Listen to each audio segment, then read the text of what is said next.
I'm so excited for today's video. I'm in my element. I'm doing a bridal makeup tutorial. A lot of you guys have asked for product recommendations for me to do a tutorial. So I'm gonna do a bridal 2022 look. If you don't know, I actually was a bridal makeup artist for the last 4 years. I've taken this year off since I just moved to a new city. But bridal makeup is my forte. I feel like I have a lot of good tips. I'm not using any products for my makeup kit, quite frankly, because I didn't want to sanitize them, but I'm using some of my favorite products in my own personal collection to, create a look that I think I would like to get married in again. So let's get to it. First things first is skin prep. That's going to be one of the most important parts because not only is this bridal makeup, it's event makeup. So you want it to last a long time and for it to look good for a very long period of time. So for my skin, I have dry skin, so I'm going to start off with something intensely hydrating. This is the Charlotte Tilbury Charlotte's Magic Cream. This is one of my favorite pre-makeup moisturizers. I think on my clients, I use Embryolisse.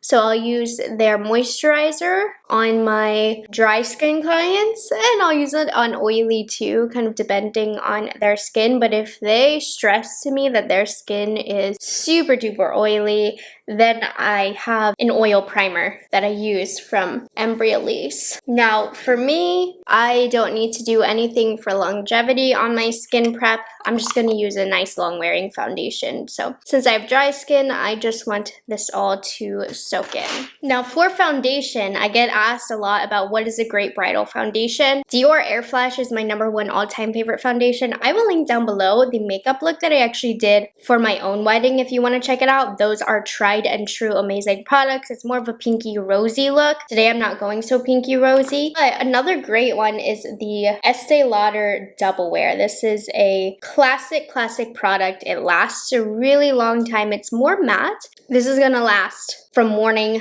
till night of your wedding day. It's one of the best products.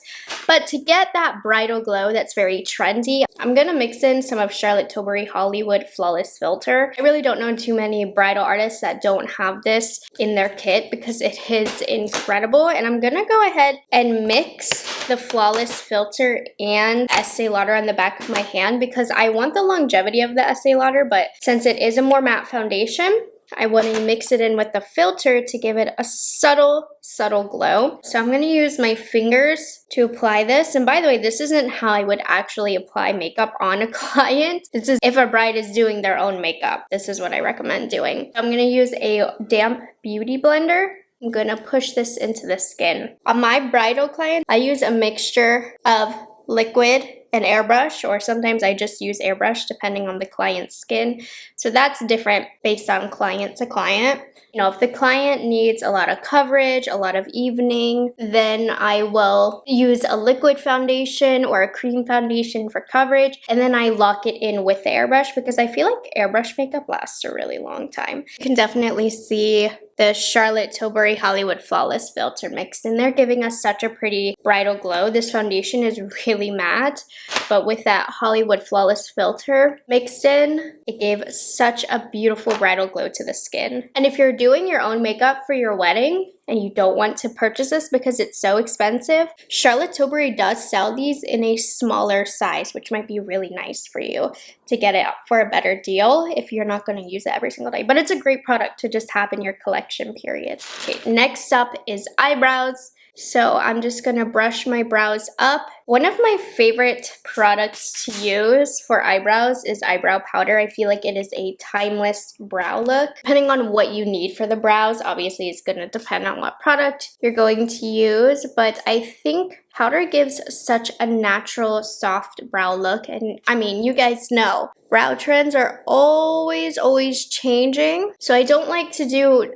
anything too trendy unless obviously the bride or client requests that. I've had a couple clients request the feather brow and things like that, but I just feel like the powder gives a timeless, natural brow look that just fills in with whatever they are naturally working with. So I normally follow the natural shape of the client because yes, we've done the pomade brow, we've done the natural brow, we've done the feather brow, and we all look back at those photos and we're like, whoo! So I just tried to do the brows in a way where no matter what time period you look back on it, you aren't embarrassed by how your brows look. So I keep them pretty soft like this.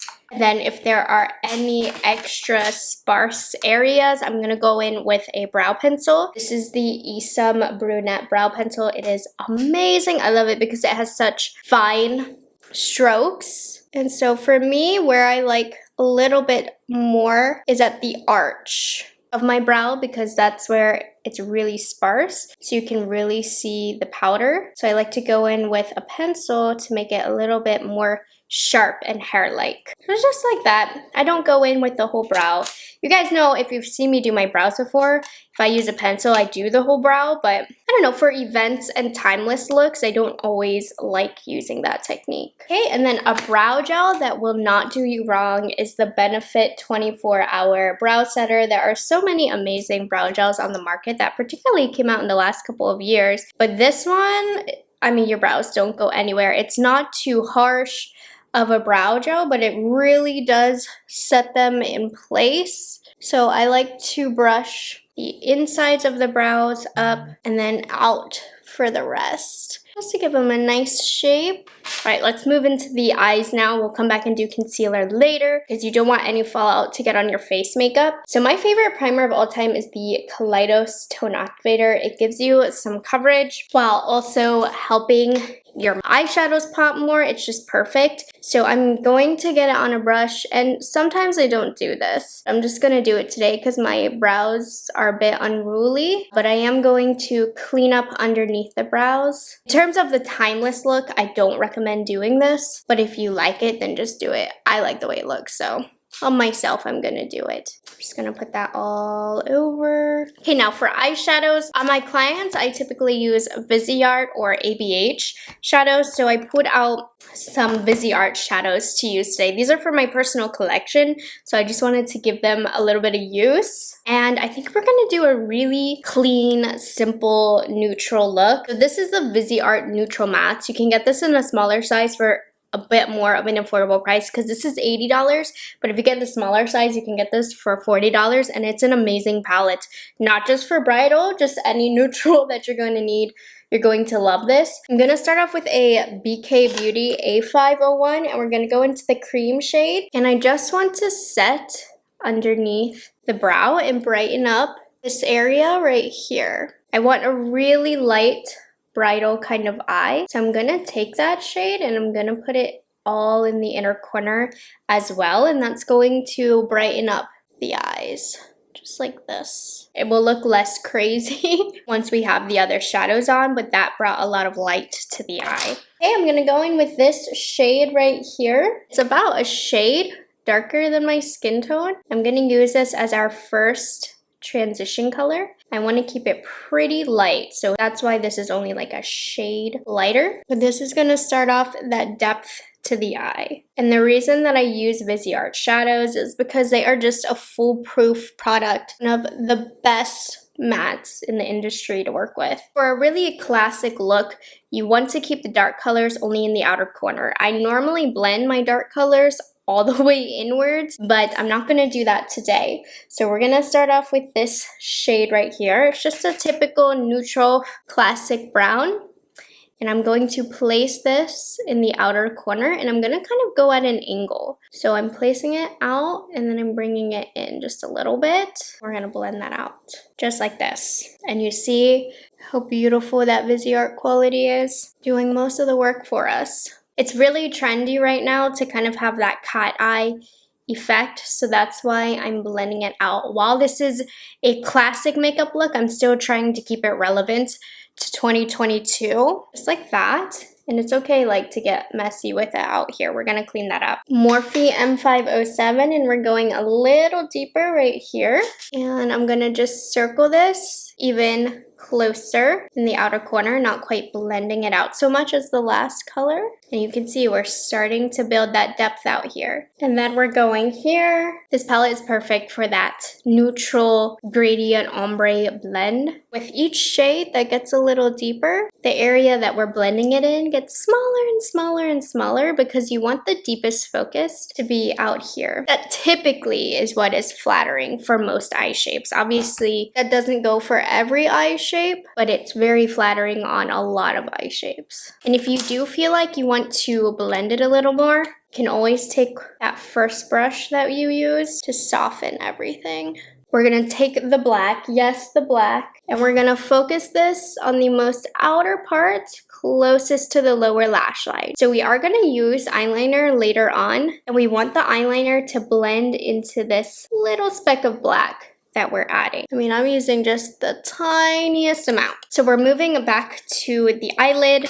I'm going to take this second shade right here. It's a little bit darker than the very first matte shade that we used, and I'm going to use this all over the eyelid, just like that. I think matte looks are so pretty on brides. Most brides want a little pop of shimmer, but sometimes if I just think the vibe is matte, I'll do the matte look.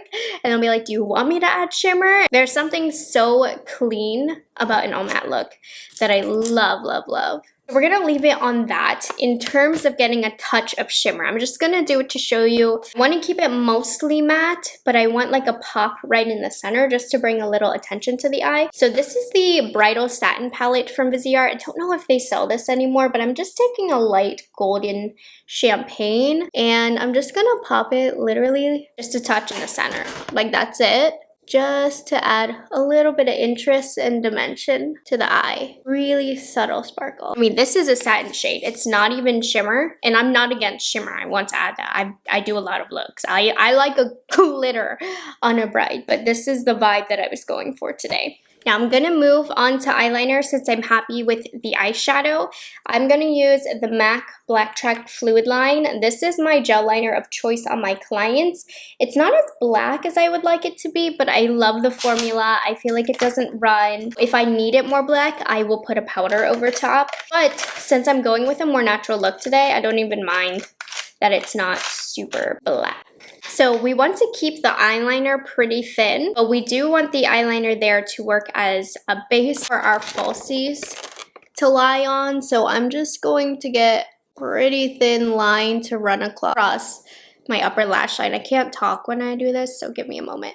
And then also, this is going to look really great in pictures, tight line. So get it in between each lash. I don't do this on an everyday basis, but for events and photography, you definitely want to do this. So then I'm gonna go in with a tiny, tiny pencil brush into the black, and I'm gonna blend the liner in the outer corner, just a little bit.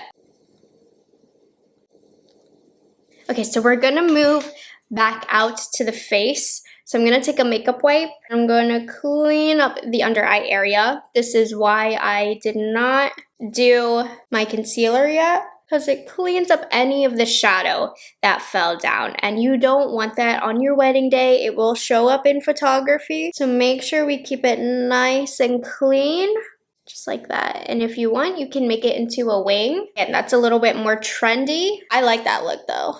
So I'm not gonna do like an intense wing up, but I'm gonna clean it up. So while that dries, I want to do a cream contour. Sometimes I'll do this on clients, sometimes I won't, depends on their skin type and the intensity of the look. For today's look, I want a nice structured face. So I'm gonna start off with the Makeup by Mario Cream Contour Stick. This is a shade light medium. It's one of my favorites, and since I want that sculpted look, because the sculpted look right now is quite trendy for weddings, so I think that's what I want to do. So I'm going to look at the mirror dead on, and where I see my cheekbones, I'm gonna put the product in there. So anywhere where you can see a slight indentation that you want to enhance, put the product right in the area, or where you would want that indentation, like right here. Can get the forehead as well. I normally like to do a little bit on the forehead. Okay, and then we're gonna blend that in. For the Makeup by Mario product in particular, I like to use the brush that it comes with to add the sculpt. Love the color on this, that's why I'm using this. And this cream contour stick is not too creamy, so it actually lasts a long time, especially once you put powder on top. So that's another reason why I'm using this, is the longevity that this product has. So it's great, great, great for event makeup. But again, if I'm doing like a classic bridal, very natural, enhanced natural beauty look, I won't do this. This is just for if my client really wants a sculpted look and they're happy with the look of makeup on themselves. Okay, now for concealer, I pulled the One Size Turn Up the Silk concealer. I love this concealer. I use a whole different range of concealers. NARS Creamy Radiant, you can't go wrong with. I love Armani's concealer. I use Too Faced concealer. Sometimes I'll even use Tarte Shape Tape, even though I personally hate that concealer. I think it provides such great coverage that there are some folks who need that. Most brides, I will do a color corrector. I don't find that I have a deep need for a color corrector, but the Becca Under Eye corrector is really nice. Again, I use a few different color correctors. Charlotte Tilbury has a great one. This particular shade from One Size has a yellow base to it, which is another reason that I didn't use a color corrector, because it kind of color corrects itself. But I'm gonna put this underneath the eyes. Whatever's left on my sponge, I'm gonna use the concealer in other places around my face, particularly the T-zone area. This is going to stop that, oh, she has concealer on look, to make it look more natural if you put it on other places of your face. Then I'm also gonna put a little bit to lift my cheekbones right here. And I don't do this always, but this is for a more dramatic, sculpted look. This is just gonna lift everything. And I use this concealer in particular instead of powder because, again, I want to bring back the color of the concealer into other parts of my face to create a more natural look. Let's also cream contour the nose a little bit. I like to use cream contour for nose contouring, using my fingers to warm it up. Then I'm just gonna go straight down the middle. I find that this is the best way for me to do my cream contour. It's really easy to get that straight look down the middle. Then we are going to blend that in. And I know it looks unnatural now, but once we get powder and stuff on, that will make it look better. Because a nose contour looks fabulous in photography. Now it's time to powder. Now powder can be weird. I get a lot of questions about powders for clients. If you have oily skin, I recommend powders. If you have dry skin, I recommend a lighter layer of powders. If you are younger, you can use more powder. If you're more mature, the less powder, the better. I always like a little bit of powder though. I think it's necessary, especially if you have a wedding in the heat. It's good to put some powder on. So if a client is a little on the younger side, doesn't have as much fine lines, I don't like to bake, but I like to do a heavier powder on the under eyes because that actually keeps the concealer in place. So I'm using my Huda Beauty Pound Cake Loose Setting Powder. This is one of the best powders. And I'm just going to press it underneath the eyes. Again, not as heavy of a bake, but I'm really locking in the concealer. If you have more mature skin, like mother of the bride or anything like that, I don't recommend doing this. A lot of times with more mature clients, I don't even put powder on the under eyes. If you notice the concealer kind of swimming, just use your fingers and pat it out. I don't set it for that reason. I use a little bit of setting spray to set the under eyes, like on a sponge or something. But when you lock in powder like this, it really does help with longevity. And this powder really does a great job of hiding pores and all of that. Do you see how smooth my skin looks? And then for the rest of my face to set, I'm gonna use just a touch of the Nabla Smooth Pressed Powder. And I'm not gonna put this much places, but I love this because it smooths the skin as well. So I'll put it like right under here where I want everything to be skin toned, and I'll put it in my T-zone area, like right here where I have a lot of pores.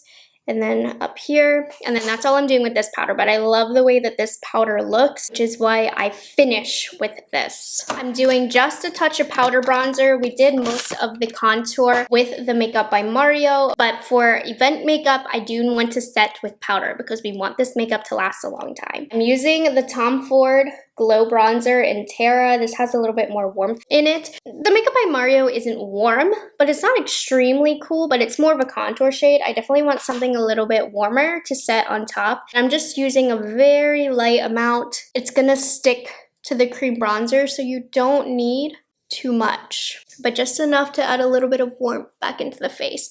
Now, if the bride is going for like a beachy bronze, then I'll use more bronzer. But if we're going more sculpted, we don't need too much bronzer. That still was a lot though. And then blush, have to go with Hourglass. I actually did pull some cream blushes. If I have a client who's very oily or extremely dry, one of the two extremes, I actually do like to use a cream blush because they will hydrate the dry skin, or I'll use a cream blush and then a powder blush on top for longevity on somebody with oilier skin. I don't think I'm going to use that today because the look is a little bit more sculpted. I don't need as vibrant of a blush, but if I do need a vibrant blush, cream blushes are your best friend. I think we'll keep it a little bit more natural, but you can't go wrong with Hourglass blushes. I pulled the Hourglass Ambient Lighting Edit Universe palette that came out over the holidays, and I am going to use a mixture of these two blushes. I like the Hourglass blushes because they have a beautiful bridal kind of sheen to them that's still really natural and looks amazing in photography. So I'm gonna go ahead and use that right here on my cheeks. This is a BK Beauty A507, by the way. And then get a little bit in the center of the nose to kind of bring everything together. That brings the face to life. Now make sure you over apply blush because you're doing long event. Blush fades. It's one of the first things to fade on your face. So you want a little bit more than you're comfortable with to start. It also gets very drowned out in photography as well. And then I'll do highlight after I finish my lower lash line. The lower lash line, I'm going to start off with this light shade right here, the second shade. I'm going to focus this on the inner half of the lower lash line. And then I'm going to go in with the lightest shade. I'm going to focus this in towards the center, kind of where you would put an inner corner highlight. Okay, now we can start with the depth. I just wanted the brightening shades down. So I'm going to take the shade right here, and I'm going to focus it in the outer third of the lower lash line. And then we're going to deepen. And just like with the upper half of the eye, the darker the color, the less surface area we want to give it. And then finally, just a touch of black. Okay, let's do highlights before we move into lashes and whatnot. Again, Hourglass. This is the Ambient Highlight Palette. This is the strobe light formula. So these are a little bit more metallic. I don't normally go super metallic with bridal. Sometimes I go with the softer highlights that Hourglass has. Love my Hourglass palettes. They have softer options in their palettes.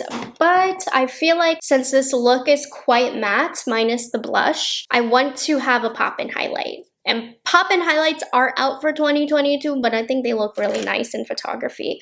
So I'm going to go in with the champagne shade, and I'm just going to focus that right on the high point of the cheek. Just like that. So that way, in photography, even though I have quite a matte base, there still is going to be something to pop. Unless, obviously, sometimes the all matte look is what we're going for. But I'm not going for all matte today. I'm also going to take some of that same highlight, and I just want to put it on the inner corner of the eye to lift that up as well. And then before we get into lashes, you want to set your face. I'm using Charlotte Tilbury Flawless Setting Spray. I also like the Urban Decay. Longevity is key here, so I'm going to spray my face. If my bride's skin looks a little thirsty, before I do the setting spray for longevity, sometimes I'll do something more hydrating like MAC Fix Plus. Let that dry, and then I'll finish off with a spray of this. Personal opinion here, but I think that eyelashes are one of the most important parts to wedding makeup. So I'm going to start off with mascara. This is not waterproof, but my number one tip for you is to use waterproof mascara for a wedding. This is the Patrick Talmadge Volume Mascara. So I'm going to pop this on. I'm going to focus it mostly on my lower lashes, and we'll do the falsies.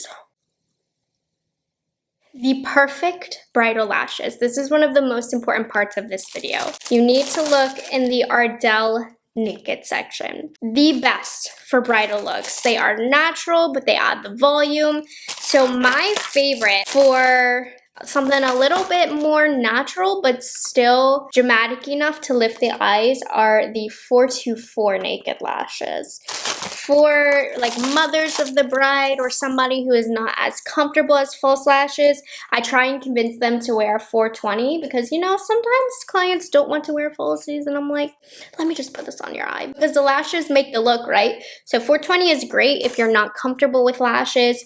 424 to amp it up a little bit more. So I love these because they look so natural. They literally look like lash extensions. You know, falsies, even though I love a good dramatic lash, they're more of a trendy thing, you know? Especially if they're too big.